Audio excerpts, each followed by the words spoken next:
Film की शुरुआत रे नाम के एक आदमी को एक ऑफिशियल मिलने से होती है। इसमें उसे लॉन्ग वॉक नाम के एक खतरनाक कंपटीशन में चुने जाने पर बधाई दी जाती है। पूरा देश इस इवेंट को लाइव ब्रॉडकास्ट पर देखने के लिए तैयार है और इनाम में पैसे, शोहरत, दौलत और आखिरी बचे आदमी की एक भी इच्छा पूरी होने से कहीं ज्यादा मिलने का वादा किया गया है। बाद में राय अपनी माँ के साथ जाने की तैयारी करता है। जैसे जैसे वे सफर करते हैं, दुनिया की बुरी हालत सामने आती है। सालों पहले एक बड़े युद्ध ने देश को तबाह कर दिया था, जिससे शहर बर्बाद हो गए थे और परिवार जिंदा रहने के लिए जूझ रहे थे। कई लोगों के लिए लॉन्ग वॉक गरीबी से बचने का एकमात्र मौका होता है, लेकिन हर साल सिर्फ 50 जवान लड़के चुने जाते हैं। रे की माँ, जो उसे खोने से डरती है, उससे अपना मन बदलने की गुजारिश करती है, लेकिन वह मना कर देता है और जोर देता है कि उसे यह करना ही होगा। जब वे अपनी मंजिल पर पहुंचते हैं तो वह उसे कसकर पकड़ लेती है, लेकिन वह उसके पास वापस लौटने का वादा करता है और चला जाता है। इसके तुरंत बाद रे की मुलाकात पीटर मैकवाइस नाम के एक और कंटेस्टेंट से होती है। दोनों जल्दी ही दोस्त बन जाते हैं और जल्दी ही दूसरे वॉकर्स में शामिल हो जाते हैं, जिसमें हैंक बेकर स्टेबिंस और सबसे कम उम्र का पार्टिसिपेंट कर्ली भी शामिल है। कुछ ही देर में लंबी वॉक के पीछे का मास्टरमाइंड आखिरकार सामने आता है, जिसे सिर्फ मेजर के नाम से जाना जाता है। वह आगे बढ़ता है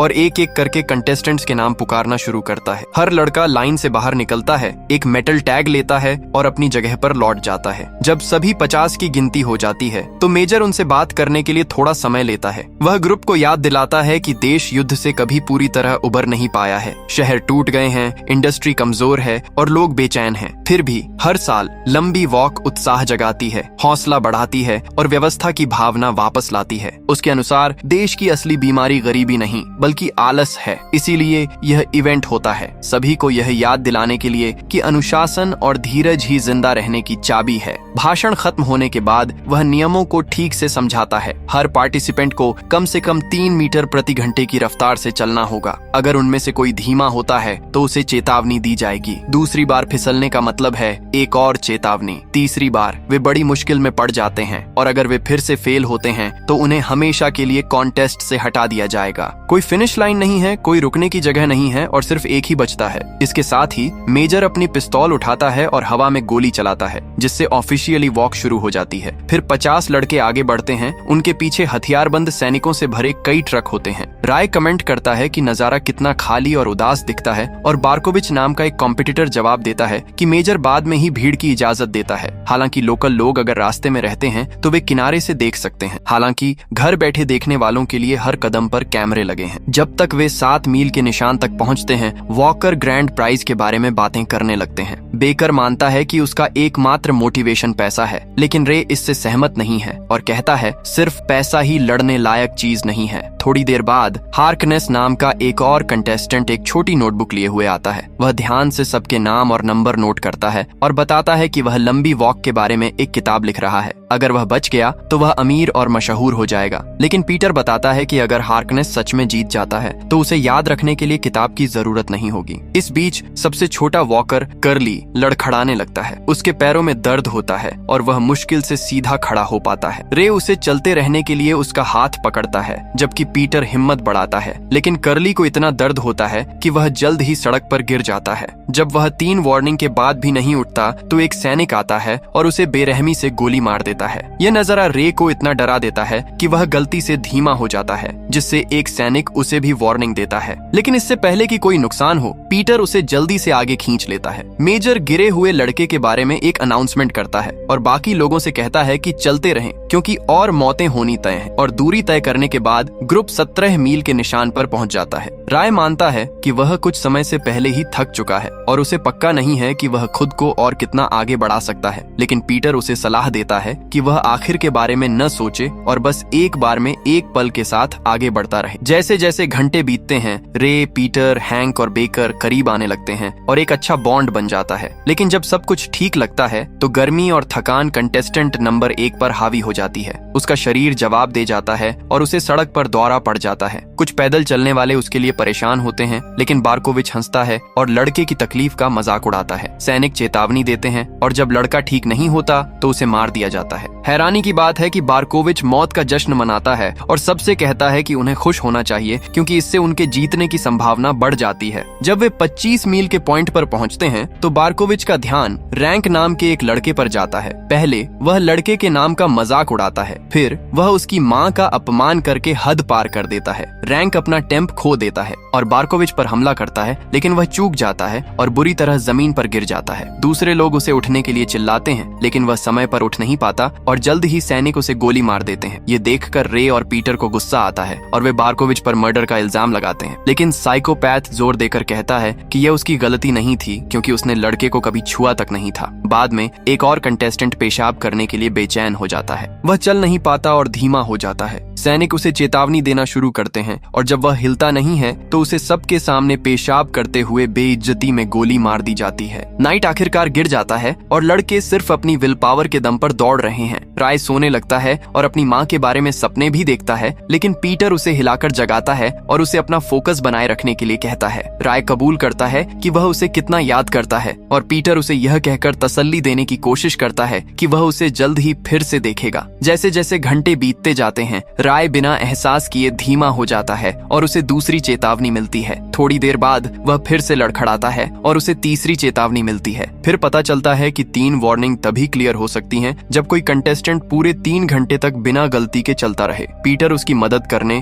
और उसे हिम्मत देने की कोशिश करता है, लेकिन राय उस पर गुस्सा हो जाता है और उस पर परवाह करने का नाटक करने का आरोप लगाता है। उसका कहना है कि पीटर चुपके से चाहता है कि वह गिर जाए ताकि उसके जीतने के चांस बढ़ जाएं। वॉकर्स को जल्द ही एक खड़ी पहाड़ी का सामना करना पड़ता है और चढ़ाई उनमें से कई के लिए जानलेवा साबित होती है, जो बहुत ज्यादा धीमे हो जाते हैं और वहीं मारे जाते हैं। राय अपनी पूरी ताकत से आगे बढ़ता है, लेकिन लगभग आधे रास्ते में ही हार मान लेता है। उसी समय पीटर उसे पकड़ता है और उसे संभालता है और उसे रुकने के लिए नहीं कहता। रे इससे इमोशनल हो जाता है और पहले गुस्सा करने के लिए माफी मांगता है। कहता है कि उसने जो कहा उसका मतलब वह नहीं था। पीटर उसे चिंता न करने के लिए कहता है और उसे सांस लेने में मदद करता है। अगले दिन तक ग्रुप 59 मील चल चुका होता है और राय फिर से कमजोर पड़ने लगता है और पीटर से बात करते रहने के लिए कहता है ताकि उसका फोकस न भटके। फिर राय मानता है कि वह जीतना चाहता है, न केवल जिंदा रहने के लिए बल्कि इसलिए भी कि उसे लगता है कि उसका एक बड़ा मकसद है। लगभग 67 मील के निशान पर हैंक मुश्किल से टिक पा रहा है। उसके कदम कमजोर और लड़खड़ा रहे हैं और हालांकि पीटर उससे पूछने की कोशिश करता है, हैंक सिर्फ गाली गलौज करके आगे बढ़ता है। इस बीच हार्कनेस की हालत और खराब है। उसका टखना मुड़ गया है और वह रफ्तार बनाए रखने के लिए संघर्ष कर रहा है। उसे धीमा चलने के लिए चेतावनी मिलती है और रे उसे हिम्मत देने की कोशिश करती है, लेकिन उसका शरीर पूरी तरह से उसका साथ नहीं देता। उसकी चेतावनी खत्म होने के बाद सैनिकों ने उसे मार डाला। रे और पीटर उसकी मौत से टूट जाते हैं, लेकिन बारकोविच उनका मजाक उड़ाता है और कहता है कि वे अपने दोस्त की याद में एक कविता या गाना लिखें। पीटर अपना आपा खो देता है और एक बार फिर उसे कातिल कहता है, जिससे एक और गर्मा गर्म बहस शुरू हो जाती है। जब ग्रुप आखिरकार 100 मील का माइलस्टोन पार करता है तो मेजर उन्हें इतनी देर तक टिके रहने के लिए बधाई देता है, लेकिन वह पल तब छोटा पड़ जाता है जब एक हताश लड़का अचानक पास की एक बिल्डिंग की ओर भागता है, भागने की उम्मीद में। दरवाजे तक पहुंचने से पहले ही उसे गोली मार दी जाती है। 103 मील पर बचे हुए लड़के इस बात पर बात करने लगते हैं कि अगर वे जीत गए तो वे क्या चाहेंगे। बेकर कहता है कि वह चांद पर जाने के लिए एक रॉकेट मांगेगा। पीटर मजाक में कहता है कि एक के बजाय 2 जीतने वालों की इच्छा है। जब रे की बारी आती है तो वह कहता है कि वह पूरा सिस्टम बदलना चाहेगा। दूसरे लोग तुरंत बताते हैं कि यह नामुमकिन है क्योंकि इच्छाएं सीधे हालात नहीं बदल सकती। गुस्से में आकर ग्रुप चिल्लाने लगता है और मेजर और पूरी लंबी वॉक को कोसने लगता है। उस रात भारी बारिश होती है जिससे सब सच में भीग जाते हैं। रे को अपनी आंखें खुली रखने में मुश्किल होती है, इसलिए पीटर उसे चलते हुए कुछ पल आराम करने के लिए अपने कंधे पर टेक लेने देता है। जब तीसरा दिन शुरू होता है तो वे पहले ही 144 मील पार कर चुके होते हैं और उनकी हालत तेजी से बिगड़ती जा रही है। एक बहुत कम मिलने वाले शांत पल में राय पीटर को अपने अतीत के बारे में बताता है। वह बताता है कि उसके पिता उसे फिलॉसफी, म्यूजिक और दूसरे सब्जेक्ट पढ़ाते थे जिन पर अधिकारियों ने बैन लगा दिया था। सरकार ऐसी शिक्षाओं को देशद्रोह मानती थी और एक दिन मेजर खुद अपने पिता से भिड़ गया और उनसे कहा कि वे देश के प्रति वफादारी की कसम खाएं और अपनी मना की हुई क्लास छोड़ दें। उनके पिता ने मना कर दिया, जिसके कारण उन्हें तुरंत फांसी दे दी गई। राय को आखिरकार पता चलता है कि वह लंबी वॉक में इसलिए शामिल हुआ था ताकि मेजर को मार सके और अपने पिता की मौत का बदला ले सके। अगर वह जीत जाता है तो वह इनाम के तौर पर एक कार्बाइन राइफल मांगने और उसका इस्तेमाल उस आदमी के खिलाफ करने का प्लान बना रहा है जिसने उसके पिता को मारा था। जब तक वे 170 मील तक पहुंचते हैं, घटना की क्रूरता और भी बढ़ जाती है। एक वॉकर पूरी तरह से थककर सैनिकों की ओर लड़खड़ाता हुआ आता है और मदद की भीख मांगता है। सैनिक उसे मारकर नीचे गिरा देते हैं और एक टैंक के नीचे कुचल देते हैं। थोड़ी देर बाद एक और कंटेस्टेंट अपना आपा खो देता है, अपने कपड़े उतार देता है और गलत दिशा में भटक जाता है। सैनिक बिना किसी हिचकिचाहट के उस पर गोली चला देते हैं। उस रात बाद में 2011 मील तय करने के बाद स्टेबिन्स एक बुरी खबर लेकर रे के पास जाता है। हैंक गिरने की कगार पर है। रे उसे हिम्मत देने के लिए जल्दी करता है, लेकिन हैंक मुंह फेर लेता है और वह धीरे धीरे सैनिकों की तरफ बढ़ता है। उसे वहीं मार दिया जाता है, जिससे ग्रुप हैरान रह जाता है। बेकर खुद को कंट्रोल नहीं कर पाता। वह फॉर्मेशन तोड़ देता है और अपने गिरे हुए दोस्त तक पहुंचने की कोशिश करता है और सैनिक तुरंत उसे चेतावनी देना शुरू कर देते हैं। शुक्र है, इससे पहले कि वह खुद को मार पाता, राय उसे पकड़ लेता है और घसीटते हुए आगे ले जाता है। चिल्लाता है कि हैंक चला गया है और कुछ नहीं किया जा सकता। अगला दिन शुरू होता है और ग्रुप पहले ही 209 मील पार कर चुका होता है। सिर्फ रे, पीटर, बार्कोविच, स्टेबिन्स, बेकर और पार्कर ही बचे हैं। जब उन्हें पता चलता है कि उनमें से सिर्फ हैंक ही ऐसा था जिसकी पत्नी उसका इंतजार कर रही थी, तो वे इस बात पर राजी हो जाते हैं कि जीतने वाले को यह पक्का करना होगा कि उसे इनाम से पैसे मिले। उनमें से कोई भी बार्कोविच से मदद करने के लिए नहीं कहता, जिससे वह साफ तौर पर अकेला पड़ जाता है। अकेला महसूस करते हुए बार्कोविच रे के पास जाता है और मानता है कि रैंक की मौत का उसे बुरा लग रहा है। वह माफी मांगता है और ग्रुप में शामिल होने के लिए कहता है। राय मान लेता है, लेकिन जल्द ही बार्कोविच का बर्ताव अजीब हो जाता है। उसका दिमाग खराब होने लगता है और अचानक वह आगे बढ़कर अपने गले में चाकू घोंप लेता है। सैनिक उसे जल्दी से मार देते हैं, जबकि बाकी लोग जो अंदर तक हिल गए थे, उनके पास चलते रहने के अलावा कोई चारा नहीं होता। उस रात थका हुआ ग्रुप अपनी हिम्मत बढ़ाने और चलते रहने के लिए एक साथ गाना शुरू कर देता है। 5वें दिन तक वे पहले ही 278 मील पहुंच चुके होते हैं और रास्ता अब उस शहर से होकर गुजरता है जहां रे की मां रहती है। पार्कर बताता है कि रे खुशकिस्मत है कि उसे अपनी मां फिर से दिख गई, लेकिन पीटर जोर देकर कहता है कि यह असल में एक श्राप है, क्योंकि इससे उसके लिए चीजें और मुश्किल हो जाएंगी। 286 मील पर वे आखिरकार रे के होम टाउन पहुंचते हैं। रे का एक बूट फट जाता है